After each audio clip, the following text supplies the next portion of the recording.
ଯବାନଙ୍କ ମୃତ୍ୟୁରେ guard of honour ପ୍ରଦାନ କରିଛନ୍ତି ସୀମା ସୁରକ୍ଷା ବାହିନୀ।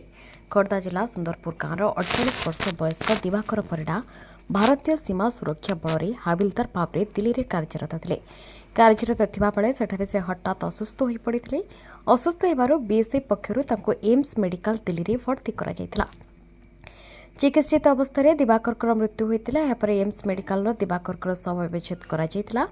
ଶବ ବ୍ୟବଚ୍ଛେଦ କରାଯିବା ପରେ ବିଏସ୍ଏଫ୍ ପକ୍ଷରୁ ତାଙ୍କର ଏମ୍ଆର୍ ଶରୀରକୁ ନିଜ ପୈତୃକ ଗ୍ରାମ ସୁନ୍ଦରପୁରକୁ ଅଣାଯାଇଥିଲା। ବିଏସ୍ଏଫ୍ ଯବାନ ଦିବାକରଙ୍କ ମର ଶରୀର ନିଜ ପୈତୃକ ଗାଁର ସୁନ୍ଦରପୁରରେ ପହଞ୍ଚିବା ପରେ ଗାଁରେ ଶୋକର ଛାୟା ଖେଳିଯାଇଥିଲା।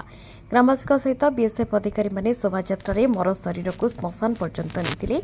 ମର ଶରୀରକୁ ବିଏସ୍ଏଫ୍ ପକ୍ଷରୁ ତୋପ ସଲାମି ସହିତ ଗାର୍ଡ ଅଫ୍ ଅନର ପ୍ରଦାନ କରାଯିବା ପରେ ଶବଦାହ କରାଯାଇଥିଲା।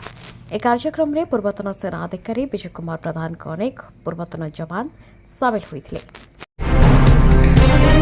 PRGI ସ୍ୱୀକୃତିପ୍ରାପ୍ତ ଓଡ଼ିଆ ଖବରକାଗଜ ଖବର ପଛର ଖବର ଏବଂ ଆମ ଡିଜିଟାଲ ପ୍ଲାଟଫର୍ମ ସୃଷ୍ଟି ନ୍ୟୁଜ୍ ଓ ପଲିଟିକାଲ ଖଟି ପାଇଁ ଓଡ଼ିଶାର ସମସ୍ତ ଜିଲ୍ଲା, ବ୍ଲକ, ମହାନଗର ନିଗମ, ମ୍ୟୁନିସିପାଲିଟି ଓ ଏନ୍ଏସି ଅଞ୍ଚଳରେ ସାମ୍ବାଦିକ ଆବଶ୍ୟକ।